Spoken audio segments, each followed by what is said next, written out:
Hello, my name is Donna Adden, and I'm in zip code 34102. I would like to thank the mayor and city council for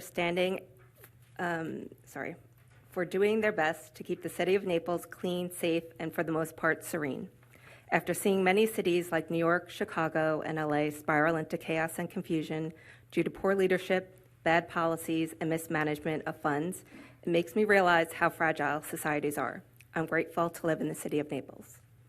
I would also like to highlight a few statements from the Vision of Naples document on the naples.gov website. We will manage conflicting interests of tourists and residents by prioritizing peace and comfort of residents.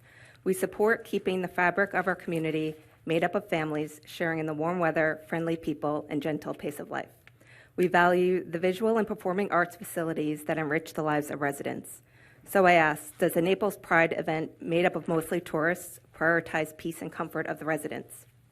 Does it keep the fabric of our family-friendly community?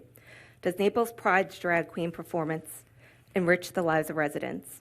In addition to debating whether or not an outdoor drag performance is appropriate for children, I would also like to point out and ask the following. 1, from what I understand, Naples Pride is in violation of 2 Florida state laws. Statute 82711, exposing children to an adult live performance, and 847134, prohibition of adult entertainment establishment that displays, sells, or distributes materials harmful to minors within 2,500 feet of a school. Could the city's attorney kindly review these laws and confirm? 2, keep in mind Naples Pride does not speak for the entire gay community. Just like every woman isn't in support of the Women's March or every Black person is in support of BLM, there are people in the gay community who don't support Pride and drag queen events. For example, Gays Against Groomers criticizes Pride events as they view them more as advocacy groups for the Democrat Party, not a nonprofit charity. A quick look on naplespride.org shows that they are not nonpartisan, which is a requirement for nonprofits with a 501c3 status. They advocate for men and women's sports and state mistruths like DeSantis is anti-gay and banning books.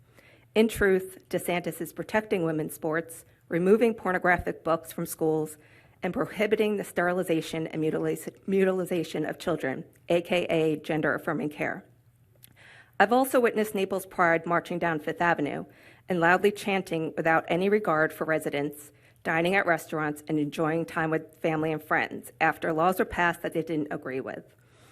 Number 3, during the lunch break today, I went to the women's restroom in City Hall.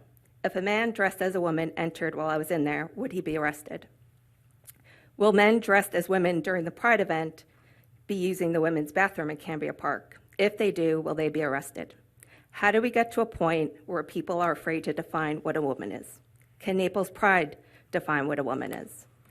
In conclusion, it is the majority of Naples residents, concerned citizens who are opposed to the outdoor drag performance, not a small minority of hateful protesters or far-right Christians from Cape Coral, like Naples Pride mentioned in their letter to you. I urge you to use wisdom and discernment in making your decision today and consider the well-being of Naples residents, especially children. Thank you. We ask you to say enough is enough and stop the madness. Thank you. Our next speaker is Richard